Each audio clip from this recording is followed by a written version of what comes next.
আসসালামু আলাইকুম guys, welcome my channel রূপা রান্নাঘর। এখন আমি রান্না করবো টমেটো দিয়ে টক। আমি এগুলোর জন্য মশলা করে নিলাম। এটা হচ্ছে রসুন বাটা, এটা হচ্ছে পেঁয়াজ। টক জাতীয় জিনিসে এগুলো একটু বড় লাগে। বিসমিল্লাহির রহমানির রহিম। এখন গ্যাসটা অন করে দিলাম। এখন আমার যতটুকু পরিমাণ তেলের প্রয়োজন আমি দেব।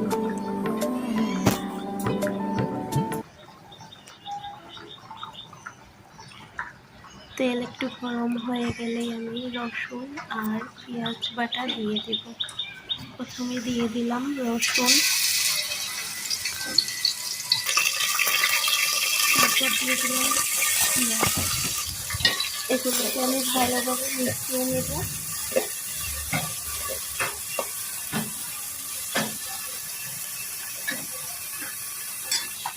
এগুলোকে একটু লাল করে ভেজে নেব।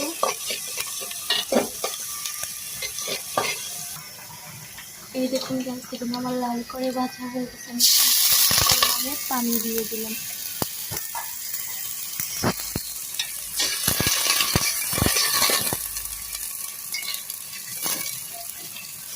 তারপর আমি সামান্য পরিমাণ হলুদ,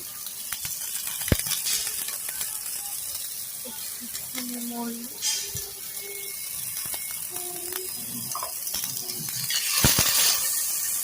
ভালো করে মিশিয়ে নেব। তারপর একটু লবণ দিয়ে দিলাম পরিমাণ মতো। ভালো করে কষিয়ে নেব।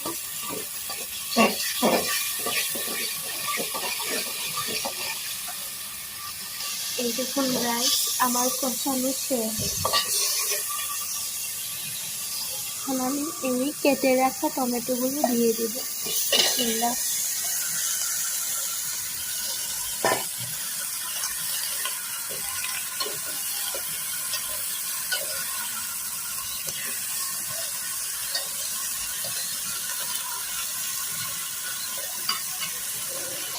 এই দেখুন রাইস আমি ভালো করে সবগুলো মিশিয়ে নিয়ে এখন আমি ঢেকে দেব।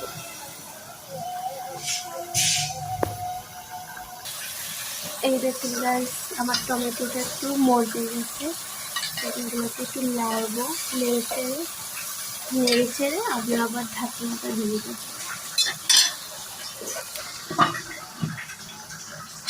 এই দেখুন গাইস আমার টমেটোটা অনেকটাই হয়ে গেছে, নরম হয়ে গেছে। আমি এভাবে চামচ ছেড়ে দিয়ে ভেঙে দেবো।